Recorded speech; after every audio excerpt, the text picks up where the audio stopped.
Halo teman-teman semuanya. Hari ini kita akan membahas tentang bencana gempa bumi. Teman-teman tahu tidak apa penyebab terjadinya gempa bumi?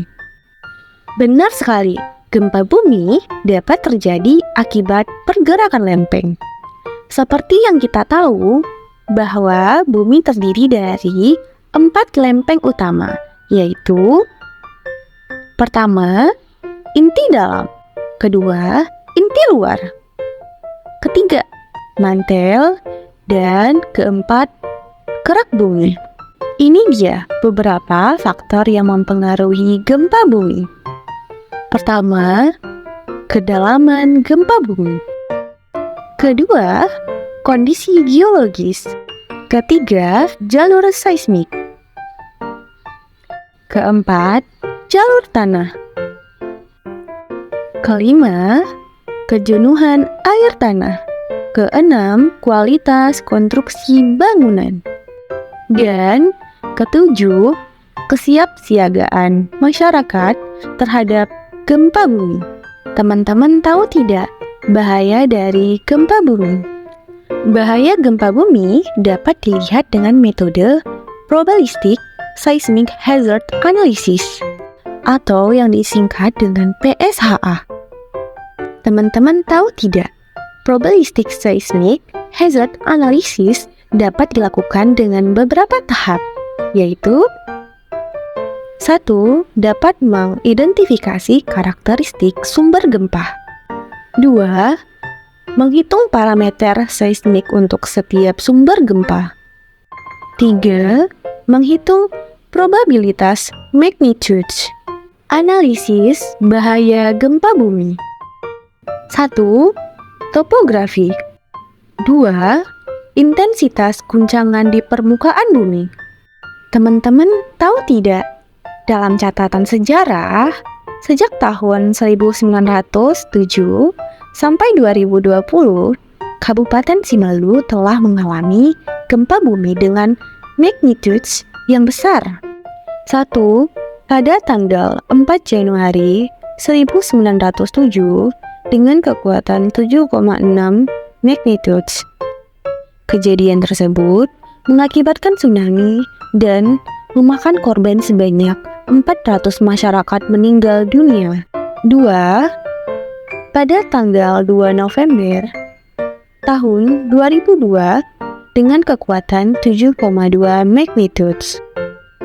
3. Tanggal 20 Februari 2008, Simalungun kembali dilanda gempa bumi dengan kekuatan 7,3 magnitude yang menewaskan 4 orang. Dan kejadian terakhir terjadi pada tanggal 7 Januari tahun 2020 dengan kekuatan 6,1 magnitude. Kerentanan gempa bumi. Kerentanan gempa bumi adalah kemampuan individu atau kelompok masyarakat dalam mengantisipasi, mengatasi, dan pulih kembali dalam bencana. Kerentanan gempa bumi ada 2 jenis. Pertama, kerentanan fisik. Kedua, kerentanan sosial.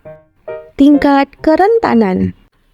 Tingkat kerentanan di Indonesia dapat diukur dengan menggunakan pertama, data jumlah penduduk.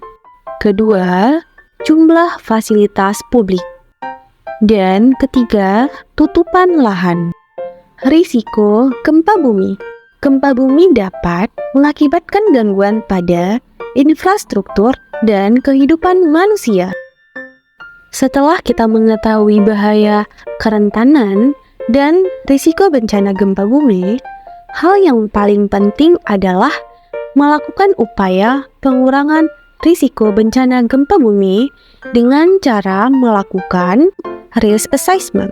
Risk assessment bertujuan untuk mendapatkan informasi tentang bahaya kerentanan dan kapasitas masyarakat dalam menghadapi bencana gempa bumi yang dapat terjadi sewaktu-waktu. Kedua, meningkatkan kesadaran kesiapsiagaan masyarakat. Teman-teman tahu tidak, tindakan apa yang harus kita lakukan untuk kesiapsiagaan bencana gempa bumi? Sebelum terjadinya gempa bumi, sebaiknya kita harus melakukan 1. Membuat rencana darurat. 2. Melakukan latihan menghadapi runtuhan. Teman-teman, di saat terjadinya gempa bumi, kalian harus melakukan: pertama, mematikan listrik. Hal ini sangat berguna agar tidak terjadinya kebakaran. 2. Berlari ke lapangan. Hal tersebut dapat menghindari kamu dari bangunan yang roboh. Ketiga, gunakan tangga darurat. Hal tersebut sangat bermanfaat agar kamu lebih cepat dievakuasi. Setelah terjadinya gempa bumi, sebaiknya kalian harus melakukan beberapa hal. Pertama, tetap waspada terhadap gempa susulan. Kedua, apabila kamu berada di daerah lebih tinggi, hindarilah wilayah yang rawan longsor. Ketiga, periksalah keberadaan api dan potensi terjadinya kebakaran pasca gempa. Terima kasih telah menonton video bencana gempa bumi. Semoga ilmunya bermanfaat bagi kita semua.